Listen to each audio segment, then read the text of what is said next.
Hey guys, what's up? Welcome back to my channel. I'm Akash and I'm back with another design video. But before that, Happy New Year 2018. And I wish that you get better with design this year. I wish I get better with design this year. And we'll start today's video by asking you a simple question. Have you ever wondered why you always want to sit on a chair rather than standing on it or putting your head on it? Have you ever wondered why you always open the door with your hands? Why you always grab a pen with your hands? What the experience will be like when there are no symbols or alphabets on your keyboard, computer keyboard. Have you ever thought of that? And if your answer is, Akash, I never thought of it. So this video is for you. Let's get along, let's get started.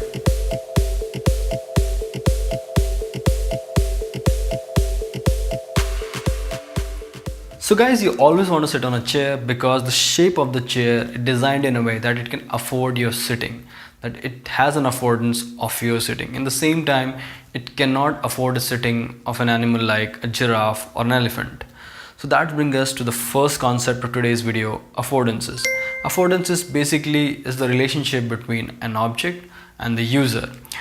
In simple terms, is the perceived action with a product or an object, okay? And the presence of an affordance depends upon the ability of the object as well as the qualities of the user interacting with it. And that is the same reason why you always grab a pencil by your hand, because it's so small that only your fingers can hold it. That's the same reason why doors knobs are designed in a way that you can only open with your hand. The doorknob is small and it has an optimal height that your hands can reach to it. That's why you always try to open door with your hand.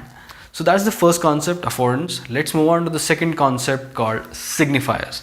So I'm pretty sure that you might have seen a door labeled as pull or push in many restaurants or in shops. And why is that so?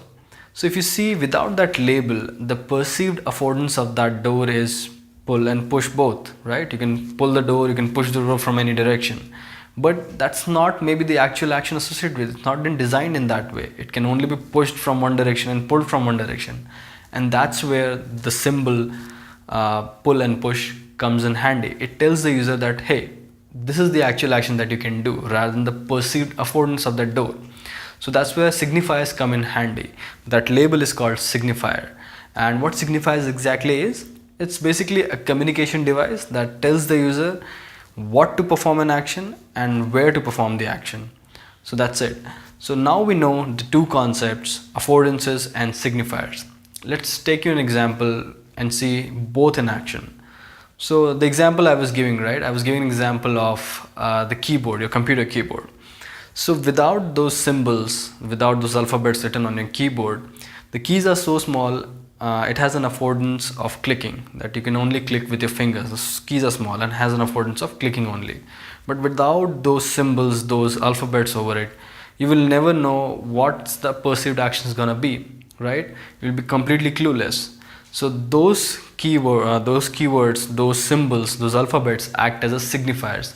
It tells the user that to perform this action and what's that action is gonna be. So the keywords, the symbols act as a signifiers. Okay, so this is an example of both affordance and signifier.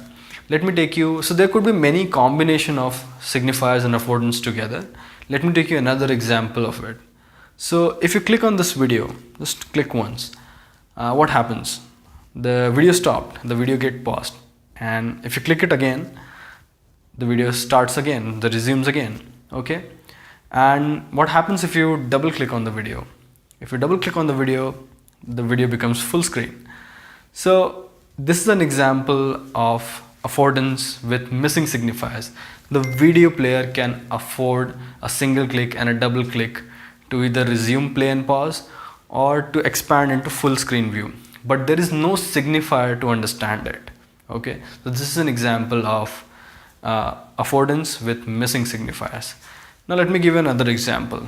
Okay, so today, if you see the new smartphones which are coming, they either have a home button like this here, or maybe they could have a home button on the back, and that doubles as a fingerprint scanner. So earlier these buttons used to click, that you can click these physical buttons, but now these physical buttons are just dummy. You cannot click them, you can just press them. The new smartphones which are coming, the perceived affordance on the first look is You can press the button because it has a shape of the button, but that's not the actual action associated with the buttons today with the home buttons. So that is an example of anti-affordance. What anti-affordance is, where you have a perceived action associated with a object, but that's not the actual action. It doesn't let you do that action. Okay, so that's an example of anti-affordance.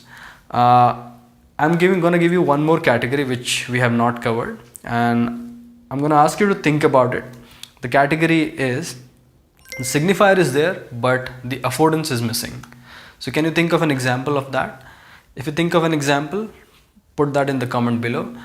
I'll give that the answer for that question in the next video in the descriptions maybe. Okay, so I hope you learned from this video. Let's just quickly recap what we learned from today's video. We learned about affordances, we learned about signifiers, how these two work, how affordance and signifiers work. So basically signifiers enable affordances. Okay, what is the definition, how we can find out an affordance but missing with signifiers, signifier but there is no affordance, anti-affordance. So these few things we covered today. So if you design something which can be solely understood from the affordance itself, like the chair, it doesn't require a label sit for me to understand that I can sit on it, then that's a very well designed product. If you design something that requires signifiers but it clearly explains what the affordance is going to be, then that's also a good design. For example, your keys on the keyboard, right? But if you design something that has an anti-affordance, that's not a very good case of designing something.